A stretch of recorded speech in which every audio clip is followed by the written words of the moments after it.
is also them, and that by entering in and becoming one with that consciousness, everything will be solved. So that is a Jnani. We see philosophers, big philosophers, they have an analysis. Just like, I believe it's Socrates, he saw that he was a great philosopher in ancient Greece. And when the leaders of the state had some problem with what he was teaching, so they came to arrest him. And he knew that they would probably put him to death because they didn't agree with the philosophy. So they came to arrest him. And he said, you can arrest my body, but you can't arrest me because I'm not this body. So he was on a higher level than just the day-to-day existence. Something may happen to the body, but that's not me. So they're aware of that. So Prabhuji is Jnani confined only to the spiritual philosophy related things? Well, it's more on the spiritual level, to be accurate. The spiritual level is where the real knowledge, all other relative knowledge is like, let's say, engineering. They keep us here in the material level. Someone may invent something wonderful, a rocket ship or something, a great knowledge, but that doesn't free him from suffering. But a philosopher like Socrates, he's gone higher. So we can read the next one? Sure. Someone would like to read the next paragraph? I don't know, is there some sequence you would like to?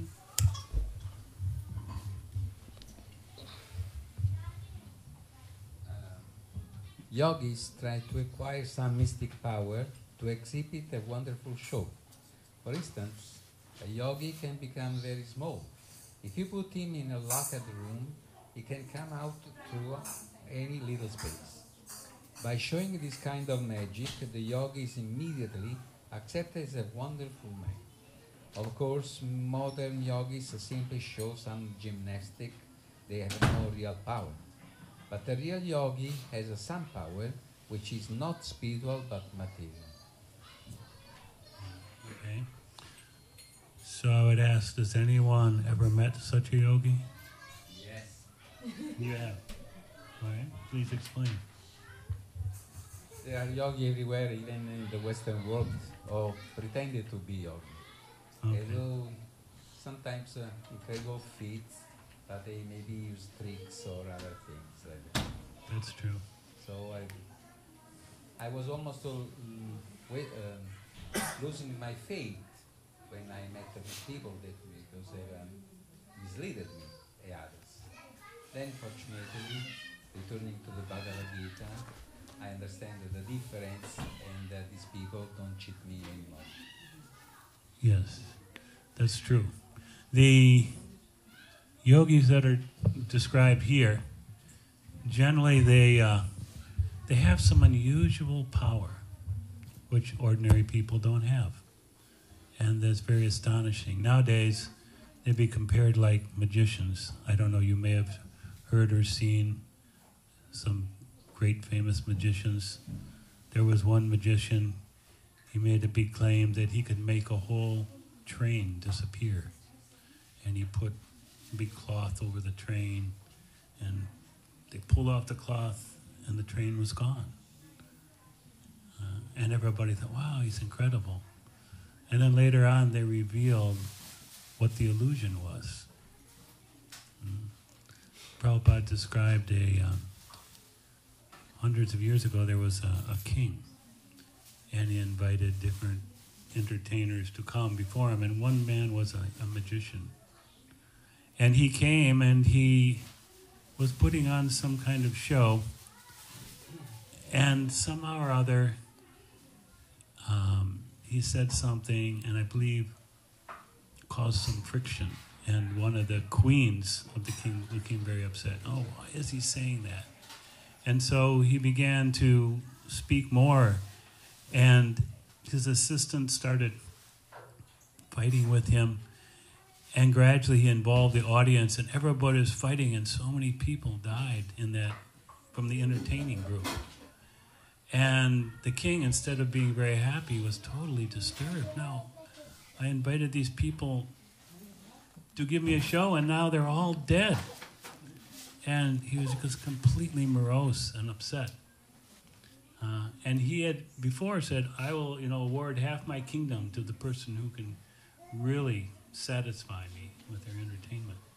So anyway, they all forgot about that. And the king went on for some days, and he was upset. And then all of a sudden, one day, a messenger came, and he said, please provide me with half your kingdom. And he's like, what? What are you doing? What is this? And then somehow that magician came, and not only he came, but he brought all his family members who were in that show that everyone thought had died. And the whole show was just an illusion. And the king was very satisfied. Oh, you are the greatest entertainer. You performed some magic that everyone was totally convinced you are all dead. So these yogis are like that. They can perform, but they're real activities. They're real. And they're very powerful. You may hear or see sometimes. Nowadays we talk magicians, they just illusion, but the real yogis, they can actually do something. Prabhupada said one time he visited a yogi, and the yogi would tell him that he could reach his hand out, he was in India, and bring back a pomegranate from Afghanistan. Just like that. Just reach his hand out and there was his pomegranate. So they could do these kind of incredible activities. He said in the 1800s, there was one yogi, he was pretty much aloof from society, but somehow the local government became upset with him. So they put him in a jail just to contain him. And within a few hours, he was walking the street again. And so they arrested him again, put him in the jail. And again, in a few hours, he was walking the street. They couldn't keep him in the jail because he had the ability to exit through any small opening. Even the smallest opening, he could exit by his mystical power. So this is a yogi. So last Bhakta. Yogis are still there in the Himalayas? Rarely. You may be able to find. Sometimes they say in the Himalayas there may be some. But it's very rare. Because it takes long extended practice and strict control of the senses, great austerities. So as a yogi, in the middle of the blazing summer, when it gets like if you get near Delhi, it may be like 120 degrees.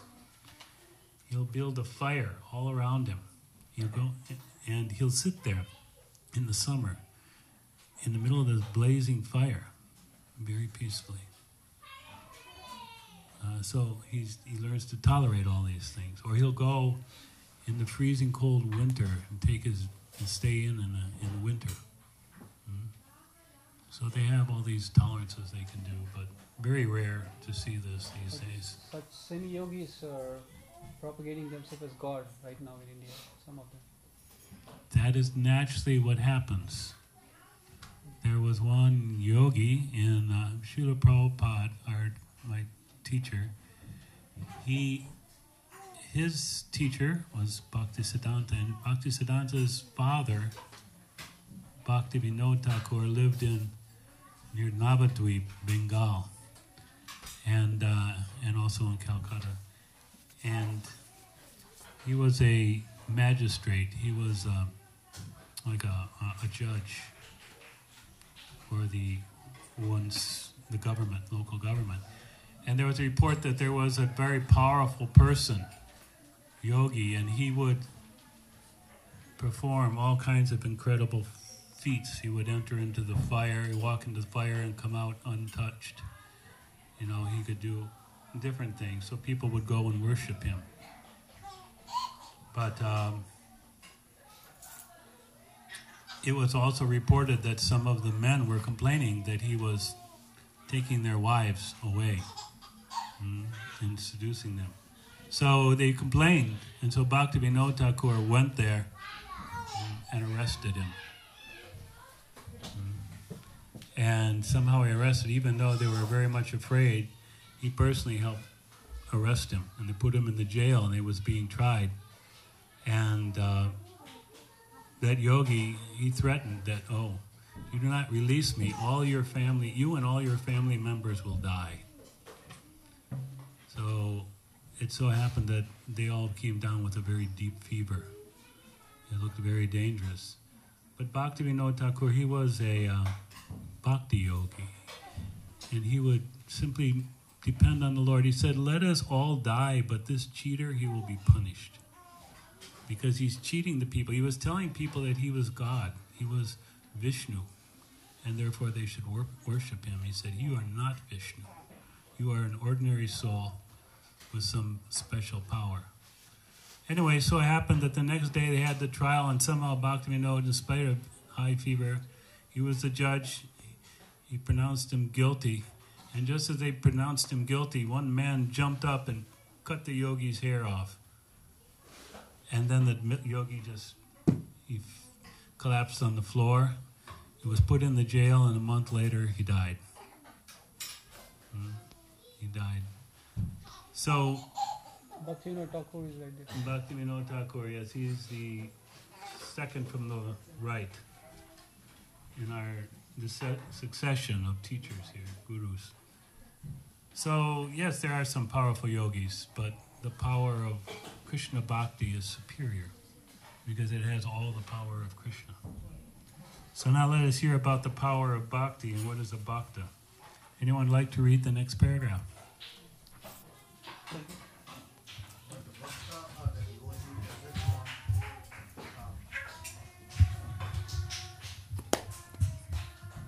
But the bhakta or the devotee doesn't want anything for himself.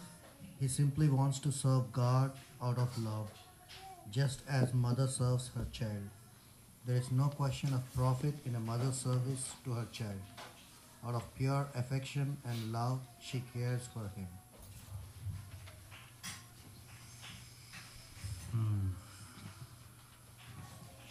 When you come to this stage of loving God, that is perfection. Neither the Karmi, the Jnani, nor the Yogi can know God. Only the Bhakta, as Krishna says in the Bhagavad Gita. Bhakta bhaktyamam abhijanati. I really don't know what's the meaning of that. Only through the process of bhakti can one understand God. Oh, okay, I got it. Krishna never says one can understand him by other processes. No, only through bhakti. If you are interested in knowing God and loving him, then you must accept the devotional process. No other process will help you. You want me to? Okay, that's the question. You want me to continue, Prabhuji? No. I think, unless you want to answer the question number 4, why is bhakti, or the devotional process, the best of all? I think it's connected to heart, so you do it involved, and you are doing it not by a force, but with interest. Okay. Anyone else would like to offer something here as to why bhakti is the best of all? Any of the ladies you would like to say something? Yeah. Well, bhakti means love. Loving God is the best. Yes. So, loving God is the best. Yes. Loving God. So, the Jnanis, they try to become God. The yogis, they try to get power so they can imitate God. The karmis, they try to think I don't need God, I will just work hard and I will get everything. And automatically come because I am creating the results of my work. But the Bhakta, he does everything, but he does it to please God, to please Krishna. So he doesn't do it in a business transaction. Sometimes we hear prayers like, "Oh, dear Lord, please give me this day my daily bread," or other such prayers. But that has the mood of a business transaction. I will do something for you if you do something for me. Why is that unnecessary? Anyone like to say? That we have to do a business? We discussed in one of the paragraphs before. It was there already. That the animals and everyone gets. The animals and everyone else, they're getting automatically. So God is providing everything automatically. So we don't need to bargain with Him. We don't need to compete with Him or replace Him. He is so powerful. Just like, can you replace the sun? You can put some light here, but that's not the sun, right? The sun is something far, far beyond some little light in a house. Far greater power.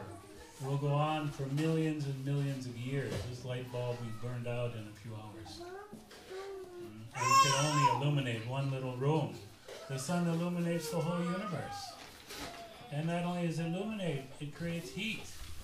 So Krishna says, Krishna Surya Sambhava. Krishna is like the sun. He's so powerful, so superior. And He's providing everything.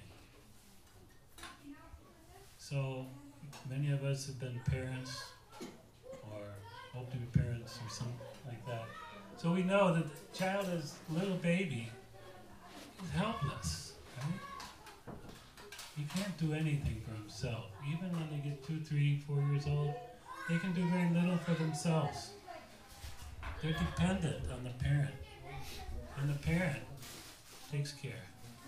So God is our Father. Krishna is our Father like that. He's taking care. But if like the little child, sometimes you see they get really naughty and they say, "No, I don't want you," and they run outside and they try to run away or something. They have to come back because there's nothing they can do out there. They're totally dependent on the parent to take care of them. So we try to forget God. But really, it's impossible because we require Him even to provide the air we breathe, the light we need to see, the water to drink. He has to provide everything for us, and if we try to reject Him, it's really kind of foolish. Because it's not reality. It's not what's really happening. So Bhakti helps us develop that relationship. Here's the greatest, most powerful person who's providing everything. What is my relationship? How do I relate to Him? How am I supposed to deal with Him? What does He want from me? And what do I have to offer to Him? I have a question. With respect to this, what is the main purpose of us going through the scriptures and all? For example, Bhagavad Gita and Bhagavatam and all. Why do we need to study them? Why can't we go with the Bhakti Yoga itself? In a sense, chanting the name of God. You can go directly with Bhakti, but generally, due to long association with material nature, we'll have doubts. We'll have doubts and we'll have incorrect or insufficient knowledge. Like even uncivilized people recognize the high power, but how great God is, that they don't know. So we try to develop knowledge so that we can overcome our doubts and place our full faith in Krishna. Because we want to completely give ourselves to Him. Just like sometimes I give the example. When a young man is looking to get married, he meets a young lady. they don't, first meeting, immediately get married, generally, especially in this country. You have to take some time to get to know and develop a relationship. So you can't just develop a relationship without knowing anything about the person, because why will you want to love them? Why will you want to, and how do you relate to them if you don't know what they like? So that's what the scriptures tell us. They tell us so many things about God, who He is. Before coming in contact with the Bhagavad Gita, I was in a Christian background.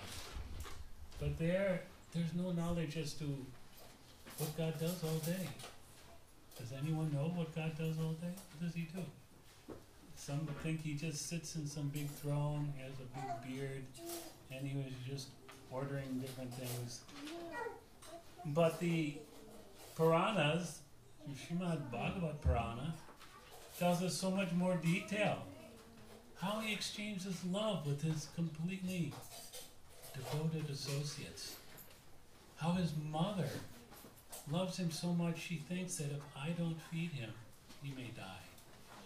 Krishna doesn't require your food, but she has such a deep feeling that I must give it to Him. And Krishna He likes that feeling, that exchange of love. We are all very active in this world, looking for someone to love. Whether it's a husband or a wife, a son or a daughter, or parents or friends, we're looking for love, a loving relationship. And that love can't be satisfying unless it's selfless.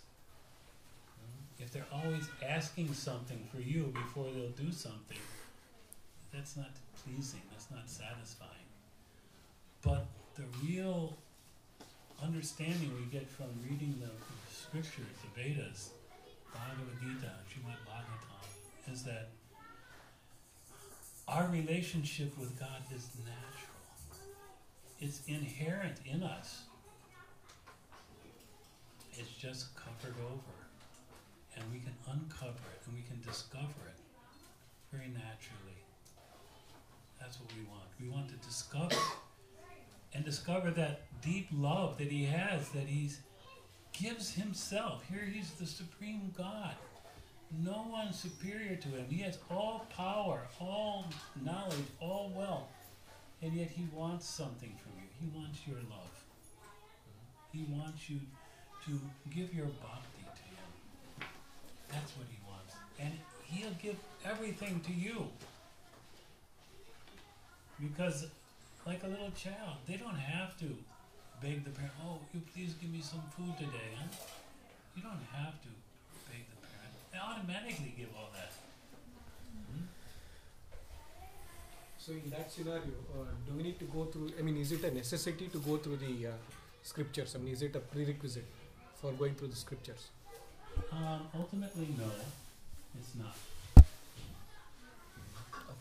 It's not. But because we have not sufficient knowledge and experience, it's generally advisable. Because we don't even see the things that are blocking our love. We don't even see what they are. We're so covered by that day-to-day life. We don't see how we're being held back. And we don't see our own selfishness. So it takes that help. Especially a person who knows those scriptures can help you see them, understand them.